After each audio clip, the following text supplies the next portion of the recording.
first one on. How are you? I see you. Hey, Bertrand, for once. Because of folks like you, that is why we shifted our program to Saturday to make sure that we catch my brother there. My brother, the doctor, who is working 24 hours. Actually, correction, he works 27 hours a day. Hi, Bertrand, how are you? So again, we'd like to say welcome to all of you who have joined us on Facebook and those of you who have joined us also on YouTube. Today is going to be a very, very interesting presentation. Let's see, can someone make some noise on YouTube? How are we doing on YouTube? Is there any, are we getting a good signal on YouTube? Can you guys hear me out okay? Are the volumes okay? Let's see, somebody from Russia actually says thumbs up. Okay, that's good. That's good. That's a language we all understand. All right, let's go into Facebook. Hello there, Makube. Yes, man. How are you? How are you? How are you? Ah, it's the lady herself. How are you doing? How are the levels over there? How are the volumes coming up? We just want to make sure that everybody can hear us loud and clear and in a very safe environment indeed. So we're going to be starting in a couple of minutes. Today's tutorial is going to be a rather interesting one because we've had so many people who have been requesting, you know, let's go back to the roots. Let's go back to where it all started on how to use these equipments in their various workplaces. So I am going to be focusing on that with, of course, some good examples. Yes, Bertrand, you got off of work. Good timing indeed. I'm sure you saw the schedule and you actually called out. Don't say you got off of work. Just say you called out today. Anyway, let me not expose you in public, right? You can get in trouble.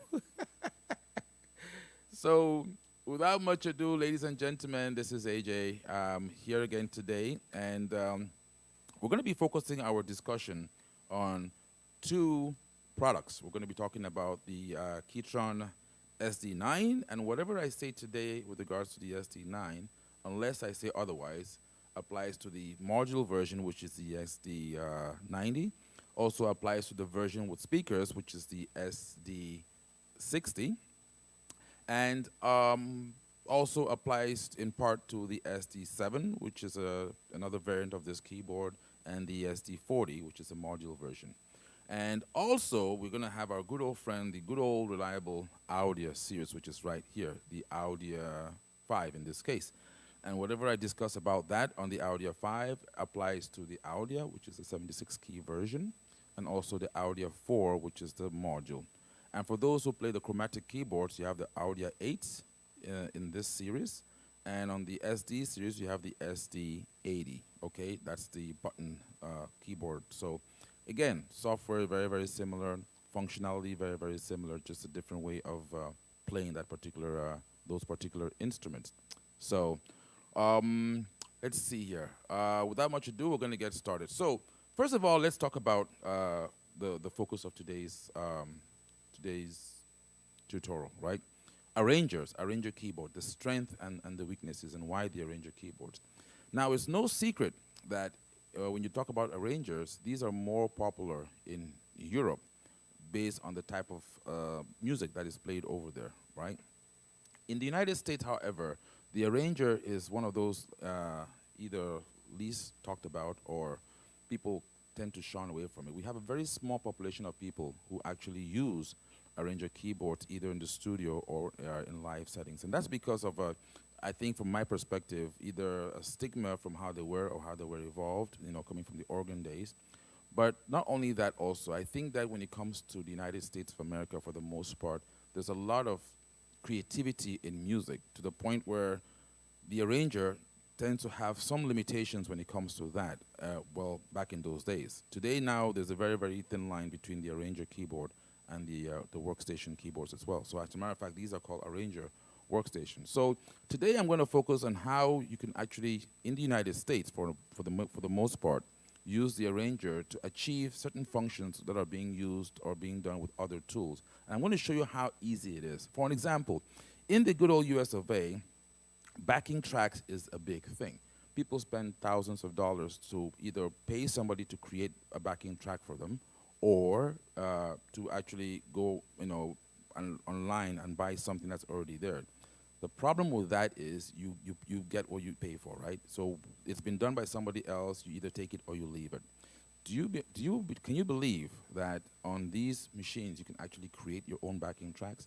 And the good thing about it is that not only can you create these backing tracks, you have the live feel of the KETRON sound. So this is as much as having musicians come to your studio or come to your house or come to your place of worship and perform, and you actually record them in real time. All that in one box, okay, in one instrument. And then you can use that backing track and you can play over that. So I'm going to actually touch on that today too as well. How you can use styles to create backing tracks of your own, right? And then also we're going to touch on another thing where you can use backing tracks, but with some flexibility, with some controllability. And that's going to be demonstrated when I bring in the launchpad. How can you use a backing track? And on the stage, you can actually control that backing track. There's nothing worse than starting a song, and then you have about 4 minutes of playtime, and people start dancing at around 3.5 minutes, and you're like, oh my goodness, what do I do next? What do I do next? That's one of the limitations of having a backing track. But what if you could jump to certain parts of the track in real time? Therefore, you could be at the end of the song, you could jump to the introduction, you could jump into the verse, you could jump into the chorus, all seamlessly, okay? So pretty much like mixing on stage while you're playing live. And all that is done at the touch of a button. That's the amazing part. So it's like having a live band that you can control in real time, you can control live without the hassle of a live band, without having to share the money at the end of the night, without having to fight about the bass player showing up late, without having to quarrel with the drummer for being too loud. You control the whole band here. Now, I must say this though. Nothing replaces a live band, right? A live band comes with so much more energy, so much more variant, all right? But in the absence of a live band, the KETRON products, in my opinion, are the next big thing. So without much ado, let's dive into that. So I'm going to play one song here, and I'm going to show you, again, these are some of the challenges of playing styles, which in the American world, people tend to, shun away from for the most part. Now, again, I'm referring to the United States because majority of musicians in the U.S. use workstations.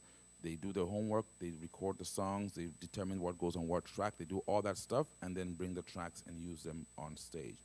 In Europe and Africa and other parts of the world, the arranger keyboard is used as an arranger keyboard, especially in the Middle East as well, where you actually control your tracks in real time. So again, I just want to keep everyone focused on the purpose of today's tutorial. How can we use arrangers in the United States and kill two birds with one stone? So enough talking, all right? Let's go in here. So I'm going to start off with this little tune, which was made popular by Celine Dion. And this demonstrates one of the new Ajamsonic styles that we're working on. Now, this style does not come with your standard KETRON product. You'd have to actually, request that. If you do a Google search, ajamsonic.com, and you have a whole, shebang of what the Ajamsonic styles or functionality does to KETRON keyboard. So this is a song that we request that came in, and we said, oh, you know what? This is a popular song. It also can fit in with Irish music, and it allows us to demonstrate a very nice feature here called bass to lowest, which is the button right there on the panel. Let me take you back to my screen so you can see exactly what I am talking about right here. So if you go here to the keyboard, okay, there's a button here called bass to lowest, and I'm going to use that for this particular tune just so that you can see, and I'll explain exactly what it's doing at the end of this, okay? So let's enjoy this. This is while we get people to come on board. A lot of people are still waking up and brushing their teeth, so we're going to, play this tune for those of you that are already here so you can actually enjoy some of the sounds that are coming out of this keyboard.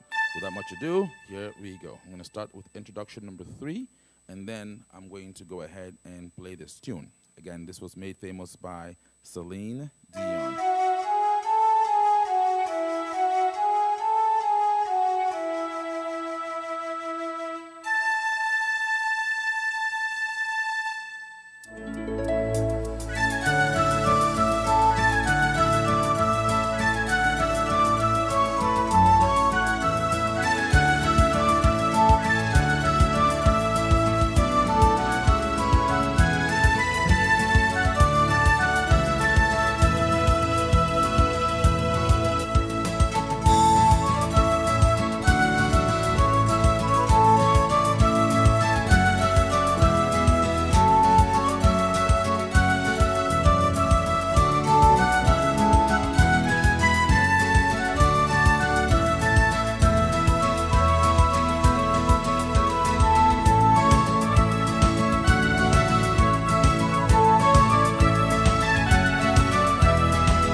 So what exactly do we do there, okay? This was a very, very interesting style indeed. So let me start off with the function I was talking to you about, which is the lowest. I'm going to take off the chords here.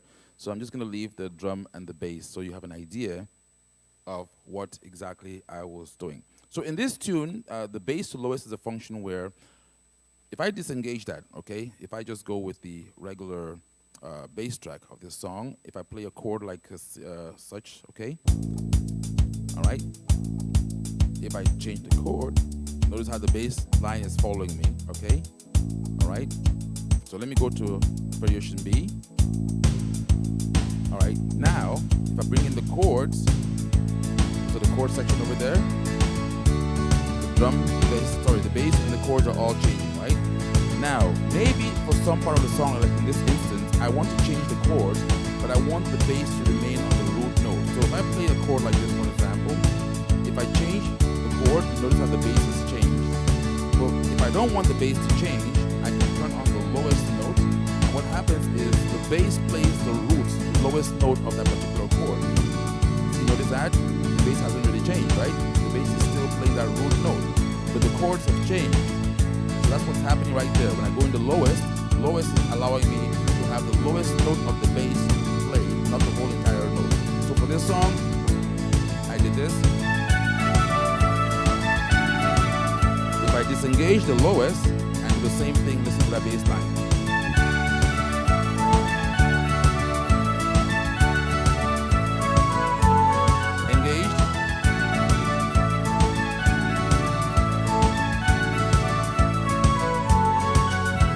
So you can see, you hear the difference, right?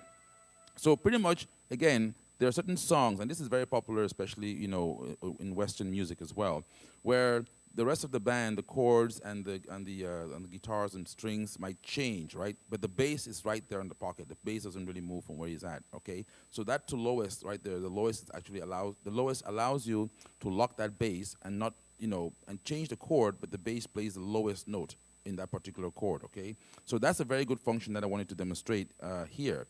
And that could be very, very useful when you're performing certain tunes. So, okay, so that was now me playing with a style, okay? There's a style that we call Je Lui, which is the name of this particular style. And again, it is not a backing track. It's a style. It's following what I'm doing. So when I hit start, for example, I can play chords. I can change the chords in real time. And the style is following me for the most part. Okay, as you can see right there. All right. So now what I'm going to do is I'm going to now go in and I'm going to show you. Let's go over to the screen here, so we can see what we're doing here at the front. Let's see here.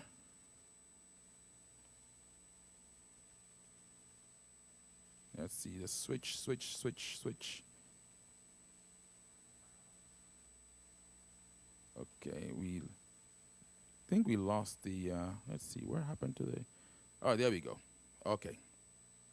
So, I was trying to figure out what happened over there. So let's move on now. We're going to go here. We're going to move this up to that and to that. Okay. And then we have this one here, which we're going to move up here. So that way we can be on the same page. So I was trying to demonstrate what I was doing here on this screen, which is at the top piece here, and I was trying to talk about this lowest bass function that allows you to be able to have the bass hold the root chord as you're performing live. So this is a style, as you can see. If I take off the hold and I just play chords, it actually follows me. So now the question becomes, how do I, let's say, make a backing track? Now, for the purpose of this demonstration, I'm going to leave that song alone for now. I'll come back to that song a little bit later. But I want to pick a popular tune that many people know, right? I think that's the best example for us to pick. We can pick a popular tune that the whole world knows, including those of us here in the United States. And then we can try and turn that into a backing track, right? So if we turn that into a backing track, then we're able to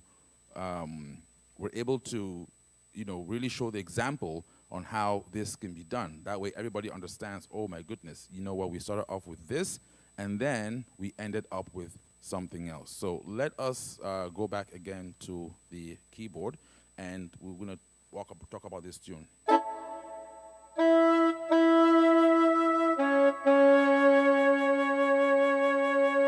Can anybody guess what tune this is?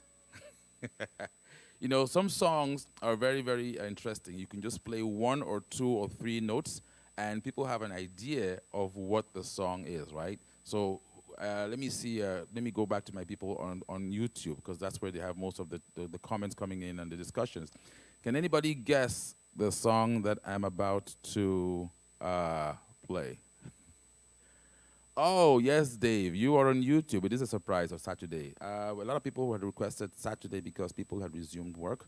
And also, people were online a lot during the week, and they couldn't sneak out to watch the show. So Saturday is when people roll out of bed, and they can start watching a show. So that is why we are here today. And hopefully, we can hit a lot more people than we did before. So,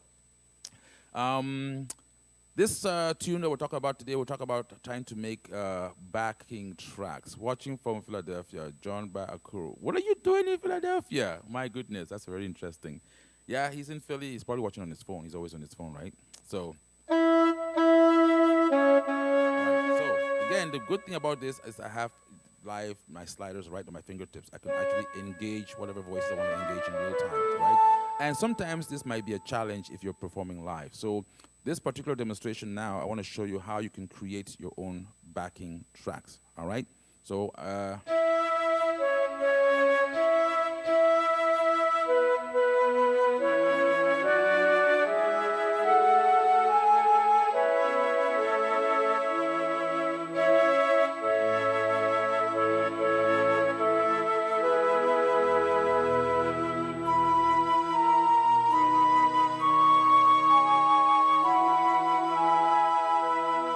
what comes next?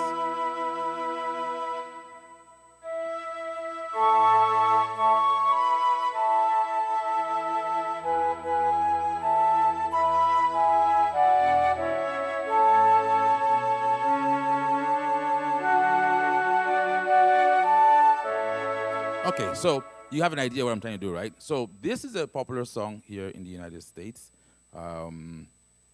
And we're going to America the Beautiful, in case you didn't guess it, right? So we're going to be able to, I'm going to try and be able to make a backing track out of that particular song, right? So I guess my question is, where do we start, right? So let's build this together. Let's build this up together.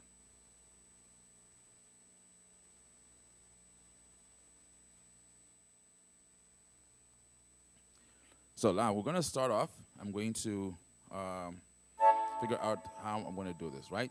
I'm going to pick a style in here. Now, before I do this,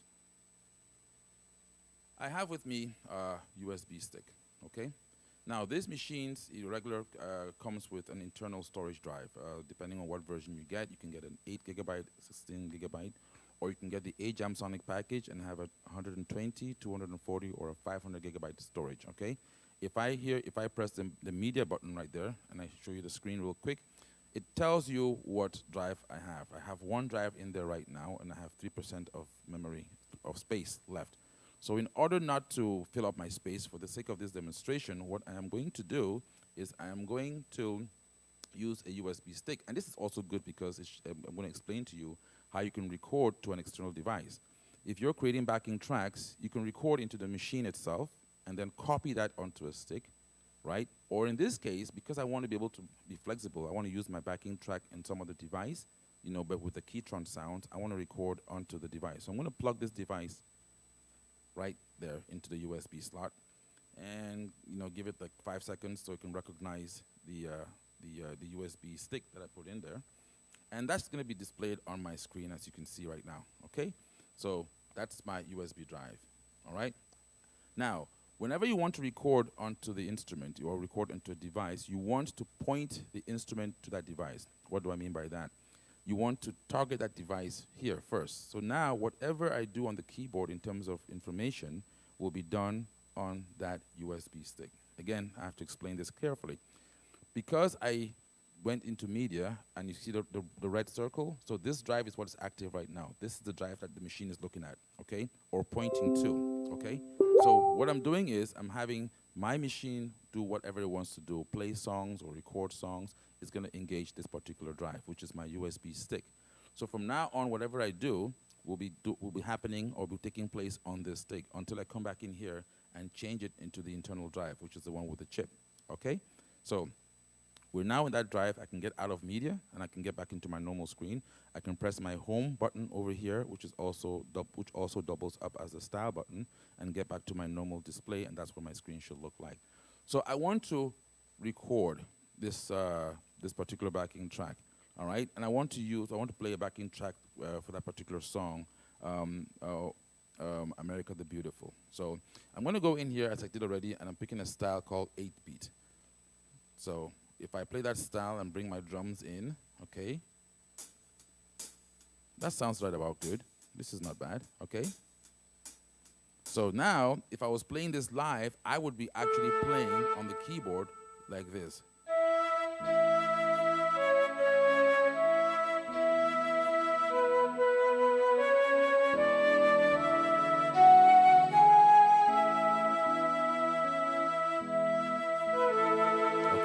But again, I want to make a backing track, right? This is the purpose of this particular demonstration. I want to make a track so that the instrument will play all these instruments, and I can just play the lead part when I'm at the show, when I'm actually at the gig itself, right?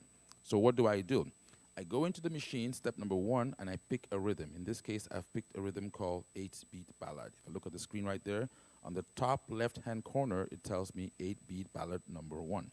Okay, and you can try a bunch of rhythms. Again, this is, you have to just try, and see what rhythm fits for a particular song. And then you test it out. You play a little bit, on the chords right here. So now, I'm singing along without doing anything. Oh, beautiful, for spacious, for waves of grain. Throwing some little chords in there, okay? So that's the power of the arranger. I am just giving the chords. But here again in the United States, a lot of people don't want to be doing this on stage. They want to have that track play, and then they can play the lead part as needed, right? So we're going to create a backing track now. So that's the rhythm I did. Now what I'm going to do is I'm going to record this as a WAV file onto my USB stick. So I'm going to create my backing track.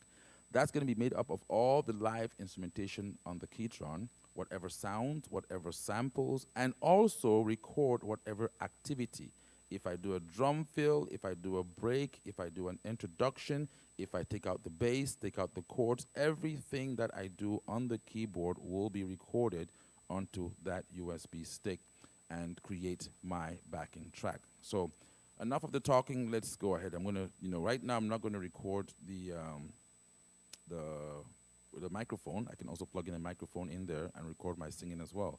But I'm not going to do that because I want to do a backing track that I'm going to use on stage when I'm performing live. So I just want to record the instrumentation, right? Just the instrumentation for now. So, I got a comment on YouTube from, let's see, Rob F.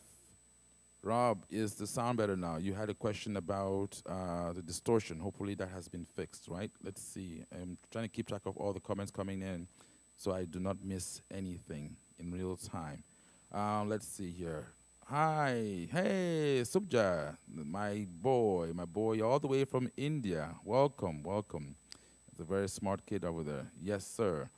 And let's see. We're also on on National Telegraph. We have some comments coming in from there as well. Beautiful. Yes, we're trying to keep in touch with all these comments and get a hold of everybody at the same time. So, what? Oh, beautiful. All right, so let's go back to what we're doing. We were trying to create a backing track. Again, this can be done for any kind of song. And I will show you the power of using this instrument for creating backing tracks, right? So we're going to start off now with the SD9. And again, just to recap, we're going to record into the USB stick, correct? Yeah, here we go. I'm just going to record the arrangement. I'm going to record the chord progression and the arrangement of the song. So, of course, not only do you have to pick a style, but you have to know the song. For those of you that read music, you can actually read the chord progression on your charts. So let's go ahead. We're going to do America the Beautiful. I'm going to start this song off, let's say, with an introduction number 1, maybe a couple of bars, or maybe 3 or 4 count, and then we go into. Here we go. Again, I'm going to be taking in and out parts, bass line, tracks, and everything, and that's going to be recorded, right? So it'll be like this. This is a trial run to just see how it's going to sound like. There's my count. Remember, that's what we do on stage, but right now we're not recording that.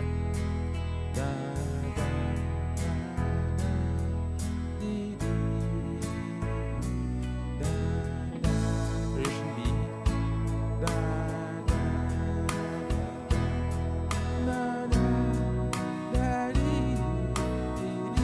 Fill in. C version.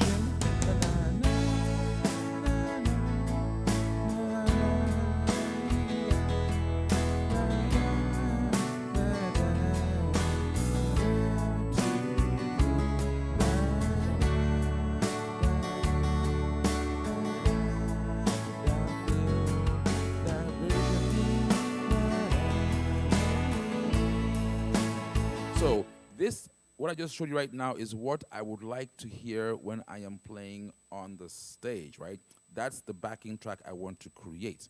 So right now, I was just testing it. I was just playing around. Is that what I want to do? Do I want to do it in that particular order, in that particular sequence? I think it's fine for this demonstration purpose. So let's get back into the keyboard and do the actual recording now, right?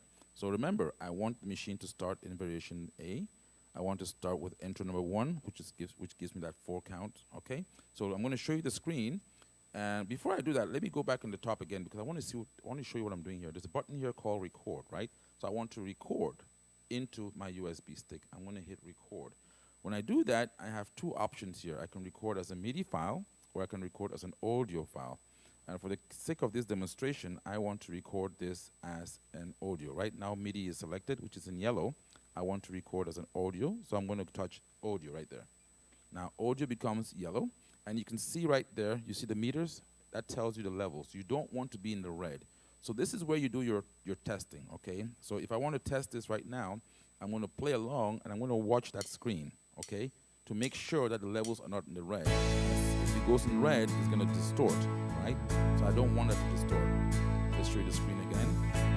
All right, now sometimes you want to do your loudest pitch to see how it's going to sound like. I mean, if it's just bouncing in the red like it's doing right now, that's okay, all right? If it's just, bouncing anywhere, it's fine.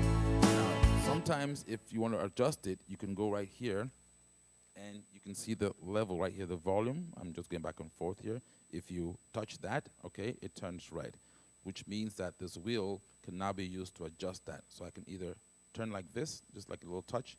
You see how it's turning? And that's how you adjust the level to make sure that you stay out of that red. You don't want to be permanently in the red, okay? You want to be just dabbing in there, just touching in there. So if I do this now, this is about perfect, right? As notice, if I turn this lower and lower, it goes up, it goes down. So you want to keep an eye on that view meter, and you want to adjust this to the point where it's just, you don't want this. It's permanently in the red. You don't want that. So that's where it was before. I'm just going to go down one, all right? This sounds fine. So you want to do that test when you have your loudest signal. Okay, the music is there's a lot more energy in the music. That gives you that maximum point where, So I think that sounds good. I'm going to go back to my variation A. I'm going to go to my introduction, and now I want to start recording. Remember, I want to just create this track, okay? So in the US of A, we are used to using backing tracks, and how do we do that on the KETRON SD9? So I'm going to hit record. Notice that as soon as you touch the record button, as soon as you touch the record icon on the screen, the recording starts, okay? Which means that even if you don't play anything, you're recording empty space, right? So maybe you might want that, there might be a time where you want to have some space, maybe like 2 or 3 seconds before the track starts. If you're a guitar player, it gives you time to find your chords and, to get yourself situated on your guitar. Or if you're playing an accordion, right? Again, these machines are very, very flexible and can be used with various instruments. So in my case, I'm going to hit record. I want to start with the introduction right away, and let's go.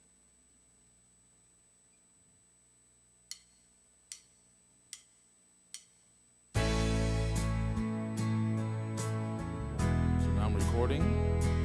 Da, da,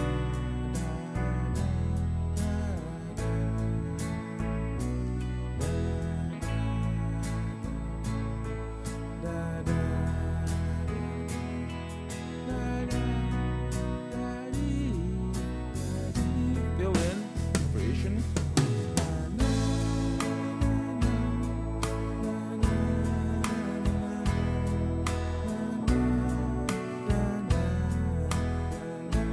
Walk the line up, variation C.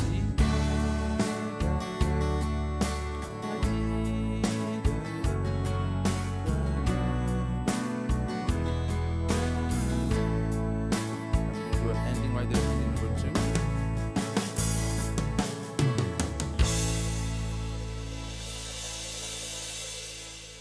Recording is still flashing, so it's still recording. Now I'm going to touch the record button once more, and now the recording stops, okay?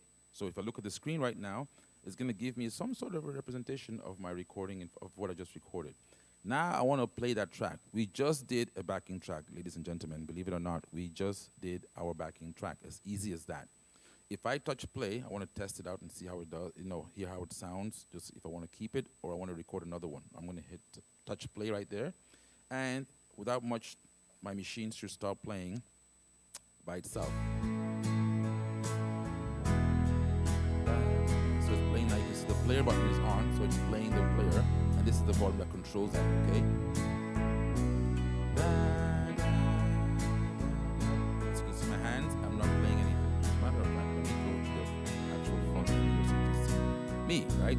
So the machine is playing everything. Here comes the fill.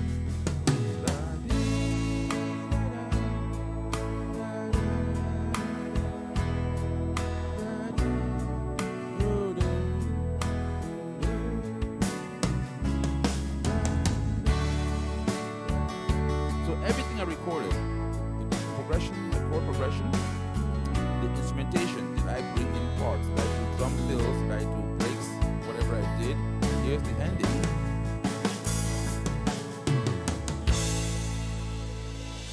There we go.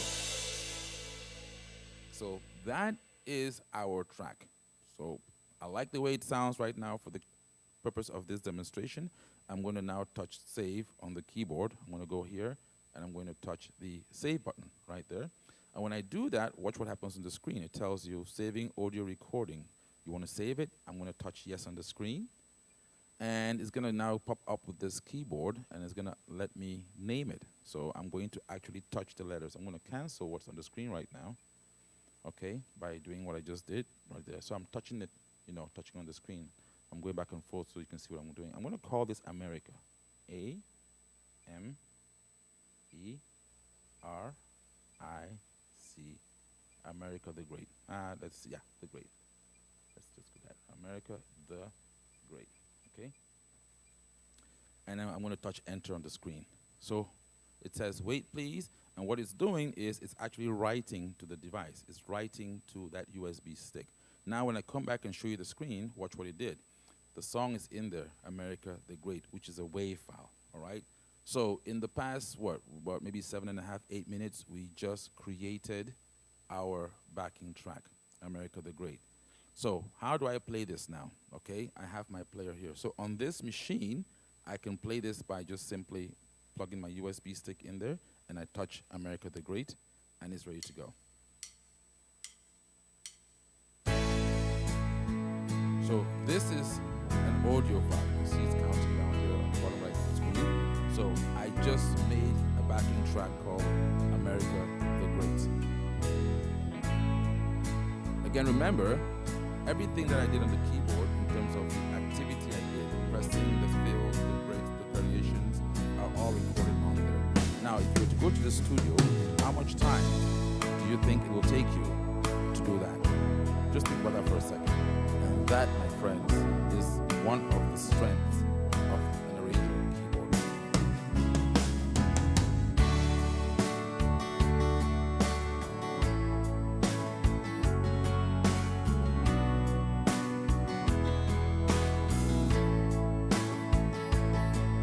So, this is giving you an idea. Yes, in the US, they will record backing tracks first on the thumb drive. I know that. So we just did it. We just did that particular backing track. Now this is where I can get even more creative, right? What if I want to double up on that track? Okay, so I'm going to go here and I'm going to pick. Let's see. I'm going to get out of that.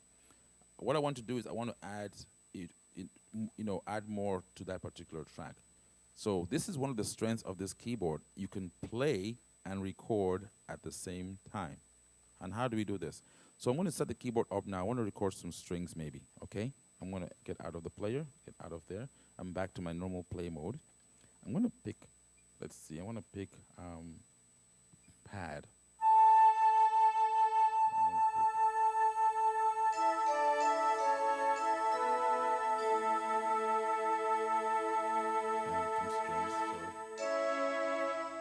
Let me see if I pick something else. Okay, so I want to add this to the backing track, all right? Remember I told you that this is very, very interesting.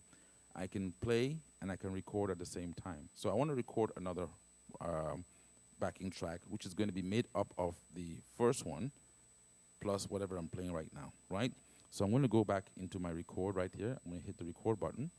Again, I'm still pointing to my USB stick. I'm going to touch record when I'm ready to go. Let me test it out here.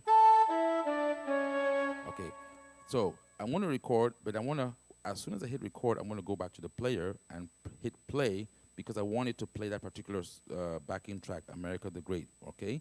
And while that is playing, it's going to get recorded onto this new song together with whatever I'm doing right now. So I'm just adding, I'm just pretty much doubling up on this, okay? So I'm going to hit record real quick, go to the player, and hit America the Great. So now, America the Great is playing, and it's being recorded in my recorder. And whatever I play now is also going to be recorded in addition to that song.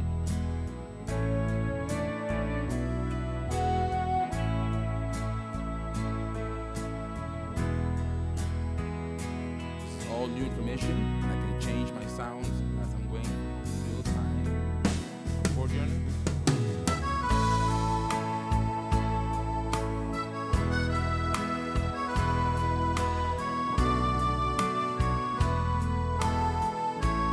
All getting recorded, okay, guys?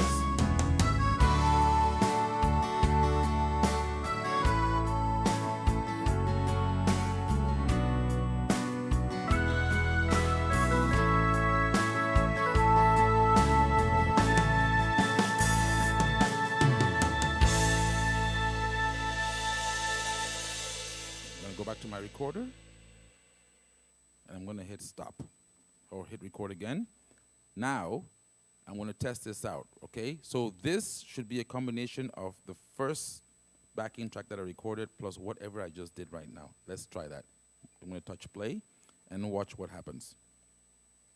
There's a little bit of space there because remember, in this scenario, I hit the record button and went back to the player to hit play. That took some time. So now it's playing my second backing track, which is made up of the first one I did plus what I played just now. That view mirror. You see why we have to drop it a little bit? As you're adding more and more tracks, sometimes it can become saturated. See? Barely going the red, which is good. I have a lot of headroom there. So this is, I like it. I like this. I'm gonna hit stop. I'm not going to re-record it again. I'm going to do what I did before. I want to save it, right? So I'm going to touch the save on the panel. I'm going to say yes. And that's not what I want to call this. I want to call this America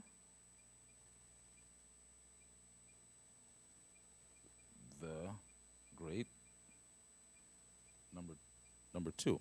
So America the Great number 2 is made up of America the Great number 1, right? So in other words, this first one here was just the instrumentation I did, you know, when I was just playing the chords and changing the tracks and everything. So this is my final backing track, America the Great number 2, because that one has the other additional parts that I did in real time. So if I touch that, I should be able to hear the whole entire backing track. And that's what I want to use on my stick and take to my gig for this example. So Now, when I'm on the gig, guess what I can do now? I can play the actual song, okay? And that's the whole idea of having a backing track. So on the stage, I'll be doing this.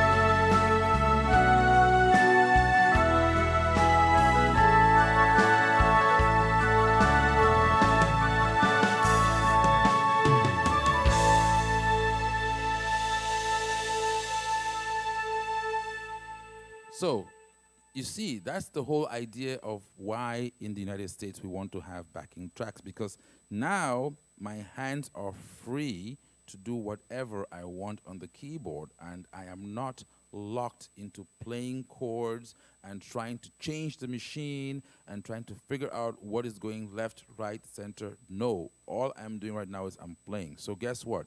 When I go to my gig, I plug in my stick in the machine. I have all my backing tracks that I just created. I plug that into the unit, and all I have to do right now is to pretty much select the song, hit play. If I'm a guitar player, I can now play the lead parts. So let's say I was to play this with the piano, all right? I'm going to go in here, and I'm going to go into pianist mode. I want to use the entire keyboard. I'm going to pick my sound, go to my voice, and pick piano. Find my sustain pedal. So now this is what we're looking at, right? We are looking at this. So I'm going to go here, pick out the strings, all right?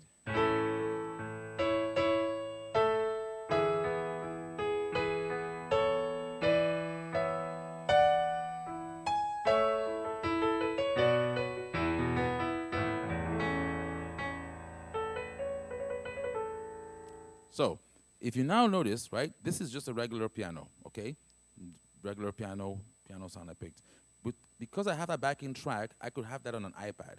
I could have that on a computer. I can have that on anything, really. All I have to do is to be able to now go ahead and engage that backing track and play along with it. So that's what I'm going to do. I'm going to turn the volume up a little bit here. I'm going to go into my player, and I'm going to select that song, America the Great #2, that has everything I'm looking for, and start playing it. So I'm now playing with my backing track that I created on my machine.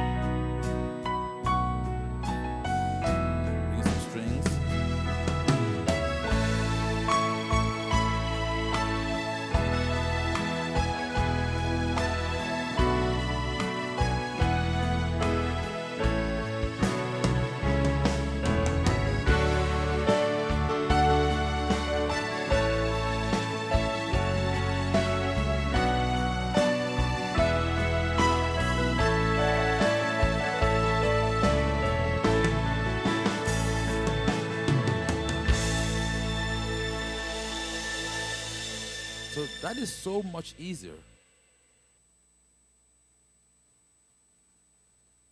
I just, in a matter of how many minutes, created my own backing track, right? So that was not really, I did not have to do any, I was just simply playing as a piano, playing the piano parts, okay? And then playing with my backing track. Now, you don't have to play that particular backing track on this device. I could take out this USB stick, and I can put it into any other keyboard that can play a WAV file or an MP3 file, right? Any keyboard that can play audio, or my laptop, or an iPad, or a tablet, right? But the good thing is I have the KETRON quality in here in the backing track. Now, just for the demonstration purposes, I'm going to plug it into this keyboard, into my Audya right here. Okay? So there's my stick. That's my KETRON, my USB stick.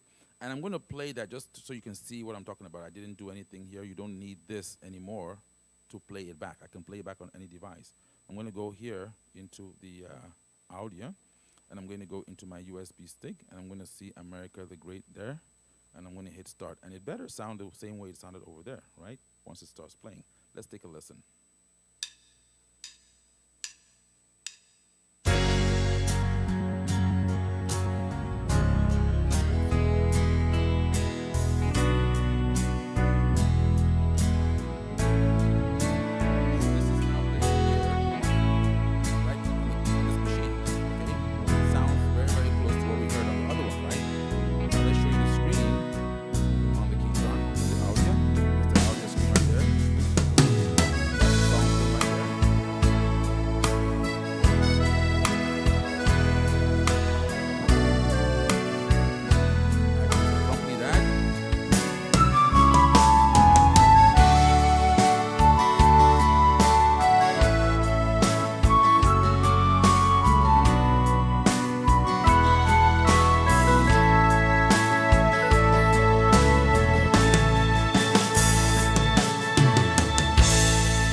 So that was the Audya playing the backing track. I could have taken this out and I could have been playing this on my computer. But as you can see, now I have my backing track here. So you can create tons and tons and tons of backing tracks using the Arranger keyboard. It does not really take away from your creativity. As a matter of fact, it allows you to instead get more and more creative when it comes to making music from scratch. So that was a scenario of how you could actually create a backing track in real time, which was the focus actually of this demonstration. Now, we had some questions from the last time that we did a show, and I'm going to try and put those questions into perspective. The other way we can do this, right, and how would I do this with Launchpad? In the case of that backing track, if you notice, it's about a minute long, and that's it. You hit start, you start to play, and it stops. What if you were in the middle of a show or something, and people were standing up, and you're like, oh my goodness, how do I go back? Well, this is where the power of the Launchpad comes in. So what I'm going to do is I'm going to show you how you can actually create a backing track using the Launchpad, and in the Launchpad you can determine, how the chord sequence or the chord progression should go. So let's do that, and I'm going to take my time on this so that people don't get confused. So the first thing I want to do is I want to put this style in the Launchpad. So how do I do that? As the style is playing, I'm going to touch the Launchpad button, and it's going to ask me, do you want to put this style in Launchpad? Yes, I do. And I can select which parts I want to put, the variations, and from pads 1 to 4, and then 5 is going to be intro 1, and 6 is going to be ending. Yes. I touch yes on the screen, and I'm now brought to the screen right here. So this is the style we just came from playing, but in the Launchpad environment. I can see all the different parts that make up the style. Scene 1 is variation A. Scene 2 is variation B. Scene 3, as you can see right there, is variation C as it's changing, and scene 4 is variation D. Okay? And then I got intro and ending. So I'm going to go to scene 1, and in the Launchpad, again, just so you can try to America. So now I'm singing the song in my head, and I have to know how I want to structure the song. So let's see. 4. Let's do da da da da da. That's 4. Da da da da da da da. That's 8. So I want to put the first verse of the song into scene 1, right? And I'm going to put the chorus into scene 2. America, America. I'm going to put that into scene number 2. So that when I'm performing live, I can hop back and forth between the different scenes. I mean, you have 5 scenes there, but for the sake of this demonstration, I'm just going to focus on these 2. So in here, you see where it says auto chord recording. It's off right now. And I can set the number of bars. So I can set this, if I show you the screen here real quick. You see the bars right there? I can set that to be 8, 9, 7, 6, whatever number, up to, I think the highest I can go is 64, if not. So I want this to be 8 bars, the first part of the song. I want to put 8 bars in there. And the second part, which is the chorus, America, America, also 8. Okay, so in scene 1, I'm going to record, and I'm going to turn on the auto chord. Okay, so now the auto chord is on. If you look at the bottom of the screen there, it says record chord. So I want to record the chord structure of the first part of this song into scene 1. All right, so that's what I'm going to do right now. I'm going to touch record, and you see it goes into a light red. So as soon as I start to play, it starts to record that. So I'm going to be singing in my mind, and I'm going to be playing the chords, and I'm recording this the chord sequence into scene number 1 for the first part of the song. I put the play start. Oh,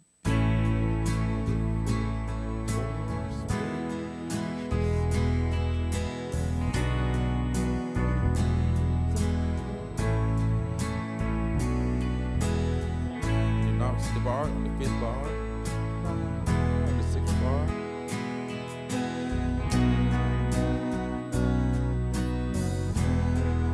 That's it. Oh, beautiful, oh,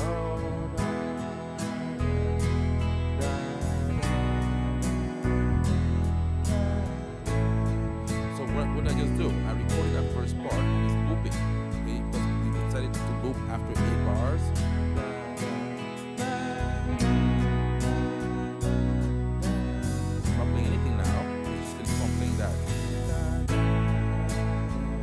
So now I'm going to go into scene number 2, and I'm going to record America, America. So what I'm going to do, I'm going to go into scene number 2. I touch scene number 2 over there, okay? And again, the same thing. I want to use 8 bars to record that part in there. I'm going to touch the record button, and I'm going to record the second part. I'm going to use variation B as well, where the drums get a little bit more busy. I can fine-tune that the way I see fit. I can use variation C if I want to. I'm just going to stick with B for now, and maybe use the C later to show you something else. All right, how about that? Here we go.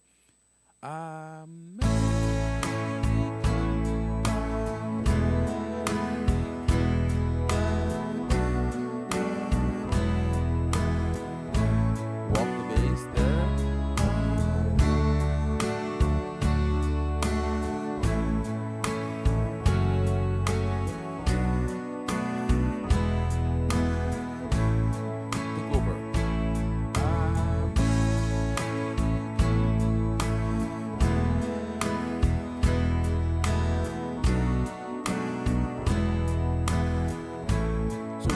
Chord progression has been recorded, okay? The chord progression has been recorded in the machine as we're performing.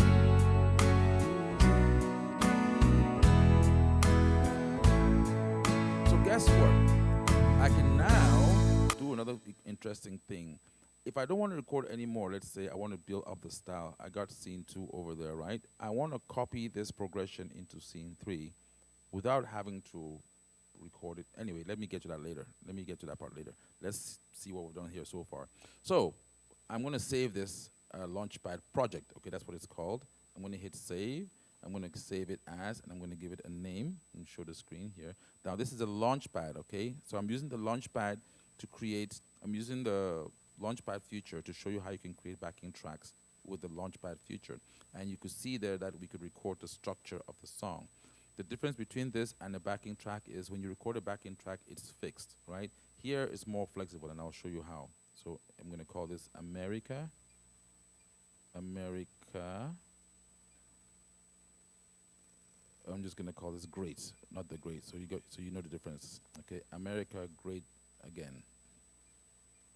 Let's call that. I know there's some people here into politics, but America great. Let's just call it America great. Okay, enter. So now we made the launchpad and we called it America Great. Now watch what happens. So when I shut this machine off, I go to my show, I set everything up. Now I am at the show, I'm with my audience, and I want to perform this. Let's say I'm playing a guitar, or I'm playing an accordion, or maybe I'm just playing the keyboard in the full piano mode, okay? So I'm gonna go here for an example, and I want to change my voice. I want to use some nice strings, okay?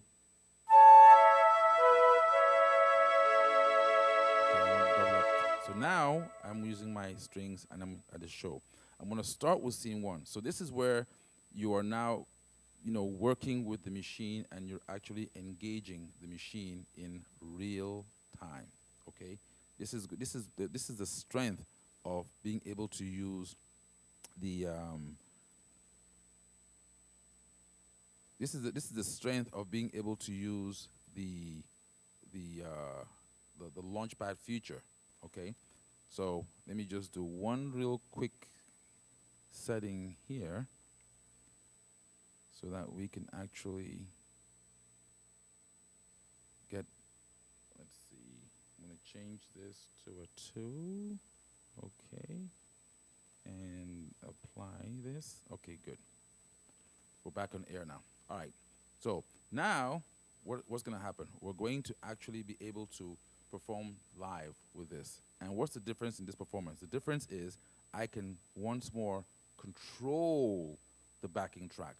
So a normal backing track, you just hit play, it starts, and then it ends, and you play along with it. In this case, I'm going to control it because I know that my song is broken up into different sections. I have the chorus, or the first part of the song, in scene number 1, and I have the second part in scene number 2. So let's pretend we're on the stage right now, and I'm about to play America the Beautiful. I'm going to go to scene number 1 and hit start.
No, that wasn't magic. I see someone make a comment.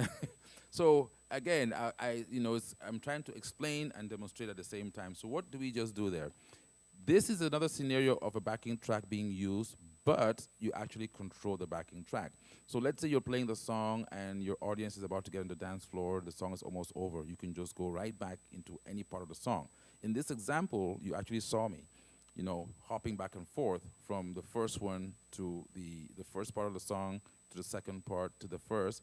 And then once I disengaged the auto chord, which is what was triggering my chord variations, I was able to take the song to a new level, add some more chords and change it and make it my own.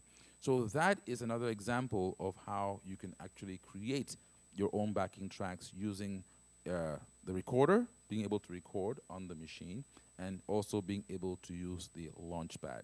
Now with the launchpad, it gets even more and more interesting because you're able to actually control the arrangement in real time. So not only do you create the different parts of the song, but you can now go into the machine and you can trigger those parts, or you can recall those parts in real time as you're performing. That's going to be a very powerful tool for guitar players, because as a guitar player, all you need to do now is assign this to your pedals. You actually have the FS6 or the FS13 pedal, and you can assign each of those switches to the different scenes.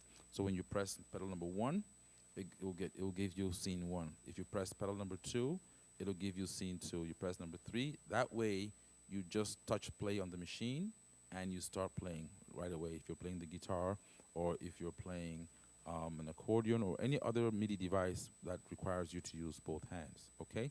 So let's go and see what we have some questions here. I know we had a lot of questions before on the folks on Facebook.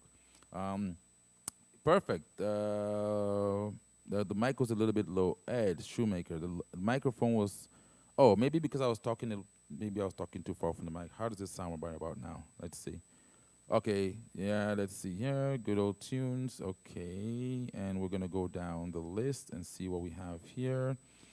Any questions? Nice work. We're having some questions for you. Yes, yes, yes. You can actually ask your questions right now. And Jesse says, more power to you. Yes, Jesse, I can see you there. Let's see. Who else is on? Jesse, do you have any questions? I don't think so. How do you play the piano? I know you're gonna put that one in there somewhere, right? Let's see. Everyone says hello, hello, hello, hello. Yes, and let's go on to the other page. Folks on YouTube. Rob F seems to be the only one making comments. Lyrics, nice lyrics. Organ has a little Leslie. That's too fast. Yeah, the organ Leslie, you can actually program that. You can set the organ to be slow or fast on both of these keyboards as well. So I just picked the default. I was just pick the default factory voice that we have on the device.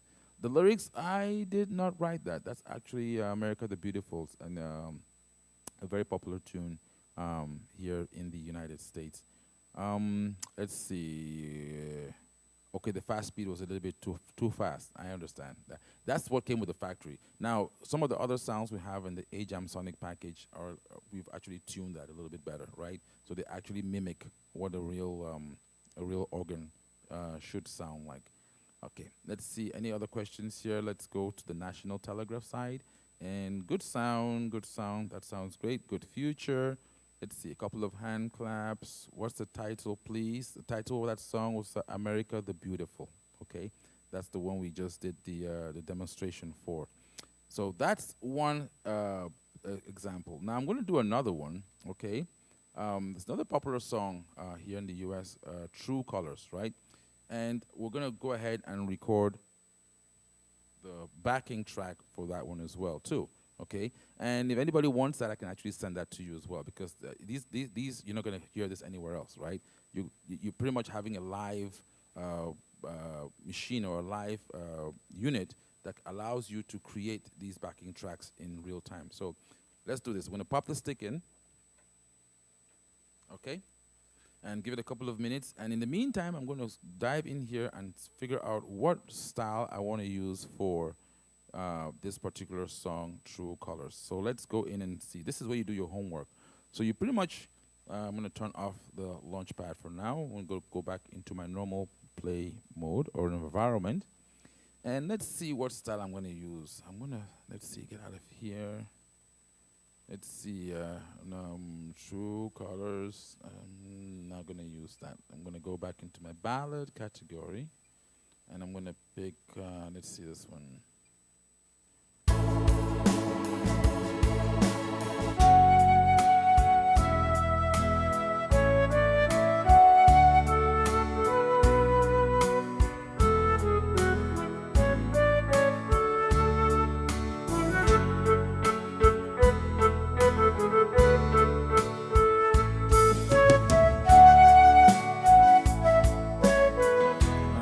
Let me see.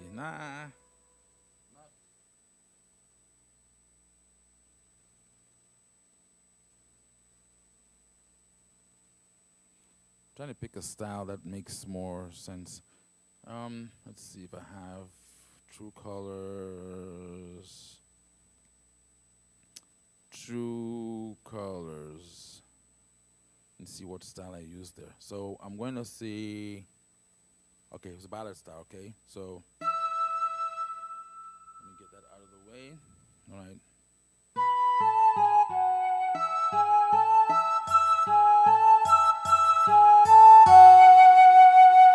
All right. I'm gonna go here, and I'm gonna change that sound. I'm gonna use an Ajamsonic guitar. I want to use the nice new guitar that we have in there. The AJ is an acoustic guitar. Okay, if I show you the screen, is that AC acoustic guitar, and add some strings in there. So this is what you do at home, right? You're picking out, you're figuring out all these sounds and voices.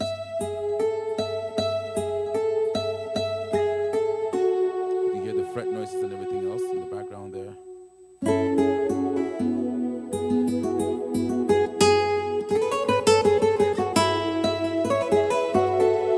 Yeah, that sounds good.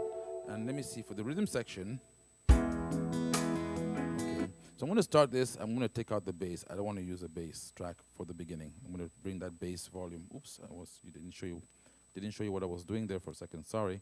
So I went down. I took out the bass. All right, the bass slider is down. And then I'm going to be left with this.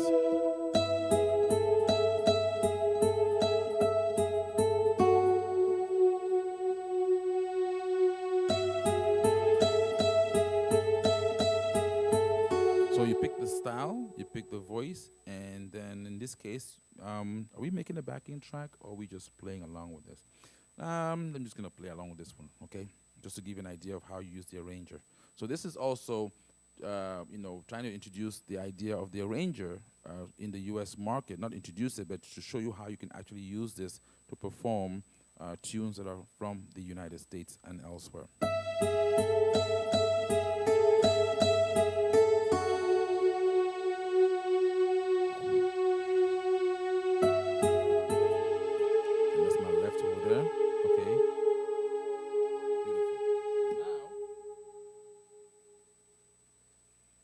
Bring in the lower voices here, take out the bass, take out the drums, and I'm just going to play nice soft chords here on the left and the right hand voice.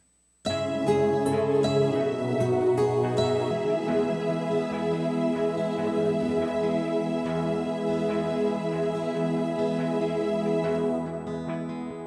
me see, I did looking for the backing.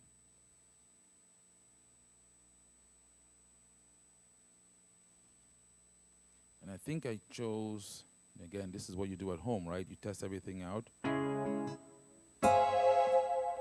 Let's see, no, I want to use that other voice.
So, again, it's all in how you get creative with the arranger keyboards. As you can see, I was just trying to demonstrate in this particular one the power of having an arranger over just a simple backing track. I can always skip and go into something else in real time. Now, just for the sake of talking about the power of the arranger, the song that we just did, America the Beautiful, that we did before, and we had that song. We did it in the style, in the format in which the song is mostly performed, right? So it's like a 4/4, So we did,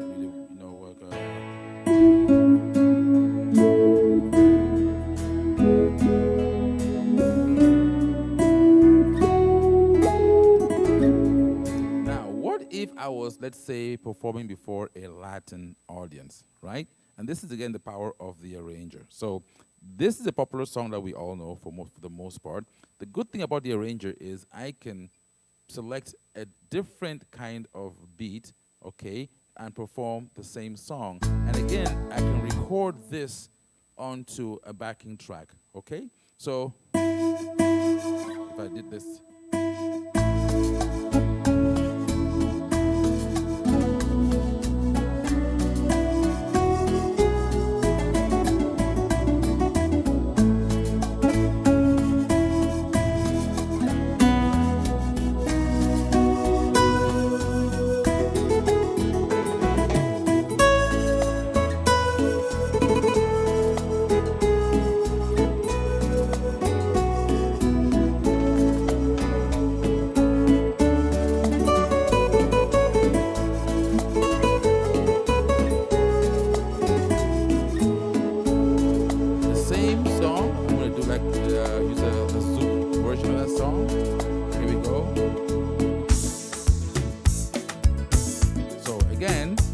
Pretty much all I have to do is pick the rhythm, okay?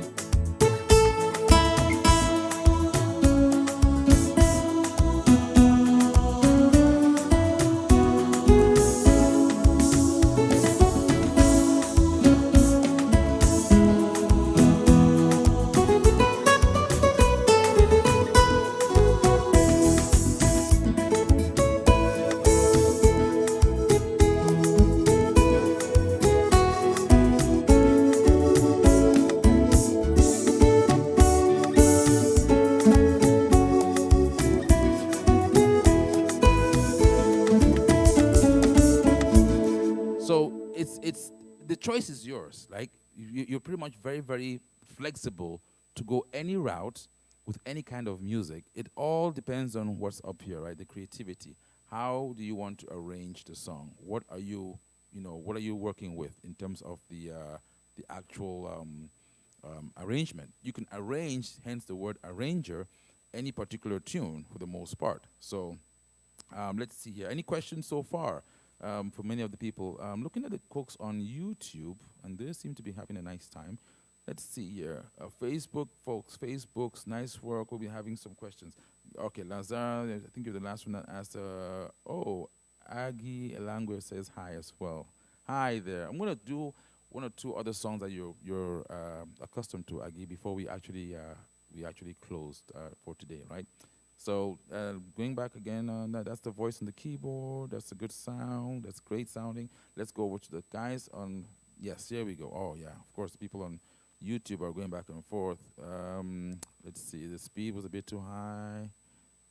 You sang da da da. Yeah, I was just, I'm not a good singer, so I don't focus on the singing part. I just focus more on the production and the tutorial aspect of it. So this is, this pretty much wraps up the demonstration for today. I'm trying to keep it short. We're already at 1 hour and 21 minutes. And just to update you guys all, people have been asking questions also. What are the differences between the various KETRON products? So if you go to our website, www.ketronamerica.com, okay? So if you go to ketronamerica.com, let's see if I can take you there real quick, and you click on, let's see, yeah, it's open. The page is already open, but let's go back to the main page right there. So you go to the website www.ketronamerica.com, and you see right there on the top it says compare products. It's a new part that we just added to the website. And if you click on compare products, it takes you to this PDF page, which will give you a listing of the different modules, starting with the SD3. Now, we decided to use the modules so that we can actually show the variants, right? So the SD3, and then you see the column says keyboard variations. So the SD3, the keyboard variation is the SD5. The Mid-J Pro does not have it, so it's not applicable. The SD40, the keyboard variation is SD7, okay? SD90, keyboard variation is SD9 and SD60. And Audya 4, keyboard variation is Audya 5 and the Audya series. And the SD1000 is strictly a sound module. So it tells you right there as you go across the screen what does what, you know. And the items in blue tells you which is superior in that particular category. So when it comes to multimedia playing, for example, the Mid-J Pro here has superior capabilities, all right? And that's why the text is in blue. And then you can go in and you can read exactly what each machine does, all right? So that's a comparison chart that we put in there to help people, because people were getting lost and confused.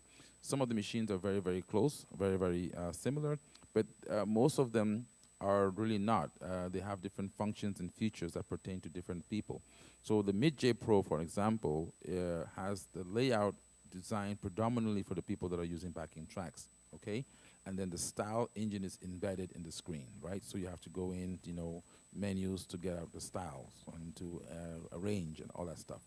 Whereas on the SD40, for another example, the arranger capabilities are up front. Those are the predominant functions are designed on the panel for arranger control. And then the player functionality is embedded in menus and stuff on the touch screen. So these are the little things that we document here. And also you see what functions are available and what, how much memory is in what can what do, and you know, the different specifications on the bottom of as well. And also people were asking for manuals because they thought that the manuals that came from the factory could do some more rework. So if you go here to our website and you go to downloads, you click on downloads there, we have pretty much documentation for every product, okay? Starting with the Audya and going all the way.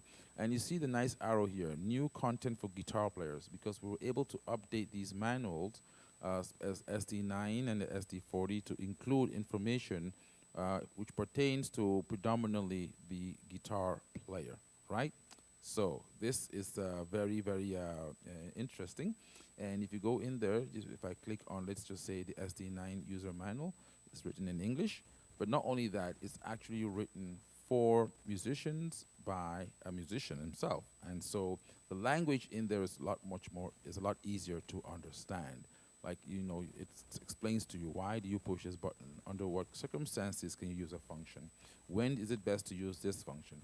And the one good thing that we did here is we took our time and actually used pictures, different screenshots, for example, and we circled different items on the screen to, you know, to zoom in and tell you exactly what each of these buttons do and when you want to use them. Again, these machines are built to satisfy different types of people, you know. Here we have the stomp boxes for the guitar players, okay? And it explains to you how do you chain them up, how do you get the effects out of each one. So this is a very detailed manual that we pretty much put together for you on all of these products. Again, the launchpad is explained also here in detail. It tells you how it works, how do you copy pads, how do you create the pads, you know, how do you do backing tracks using the pads. And, you know, you see all these nice diagrams, and it tells you exactly how to access all of these features. So this is what's found on our website, which I believe you can take advantage of, all right? Now, if you go to the other website we have, which is the www.ajamsonic.com, this takes you to this site. And in the Ajamsonic site, we you know, have a brief description of why Ajamsonic. What is it about us that makes it, you know, unique than the standard KETRON instrumentation that you have in the market today, right? And what are some of the things that we have done to enhance the KETRON boards, okay? And also, now the good thing here is that we have our gold packages, because we have, you know, we go to the styles right there.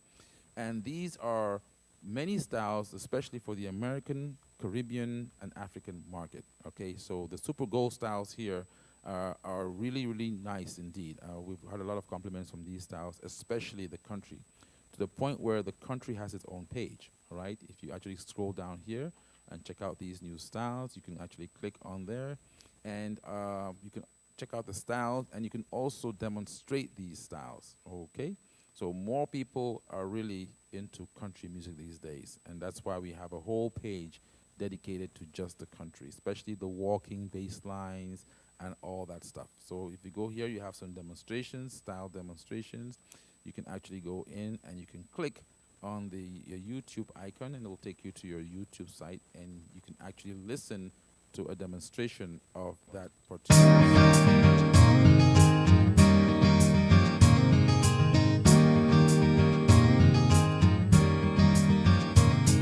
On a warm summer's eve, on a train bound for nowhere, I met up with the gambler. We were both too tired to sleep, so we took a turns to staring out the window of the darkness. The boredom overtook us, and he began to speak with the lyrics. He said, "Son, I've made a life out of reading people's faces, knowing what the cards were by the way they held their eyes. So if you don't mind me saying, I can see you're out of aces, or a taste of your whiskey. I'll give you some advice." I handed him my bottle, and he drank down my last swallow. Then he bummed a So again, just to let you know, these are all available to you on the website, and you can actually check it out and knock yourselves out. We're taking requests, of course, people that want to ask for particular or specific styles. Again, these styles are created by musicians, and that's why they sound authentic. And you can use them to have your own backing tracks. And just imagine if you had to get a drummer, a bass player, a guitar player, a saxophone or horn or woodwind or trumpet player into your studio to create your backing tracks. Well, guess what? We did just that for you. So without much ado, this is AJ signing out. I'll see you all again sometime very, very soon. Keep the questions coming, and we're going to definitely address them as to how to use your KETRON product. We believe and we hope that today's tutorial, which was specifically for those that have KETRON, but not only that, those who are still thinking about it, for example, what exactly are some of those functions? We discussed the bass to lowest note, how you can actually trigger the bass note and have the bass note be steady while you change the chords. We spoke about creating your tracks onto a USB stick or onto the internal drive of the machine. And we also talked about how you can create your tracks using the launchpad feature, which allows you to control the tracks in real time. And that's a biggie. That right there is a biggie with the chord progressions and what have you. So next time we'll talk about other topics again. I'm going to sit down and look at some of the questions that you're sending to us, and then we will be able to, use or equate what are the demands out there by our musicians and show you the functions on these machines that can satisfy those demands. So thank you all, and we shall see you all again very, very soon. Ciao, and have a good afternoon.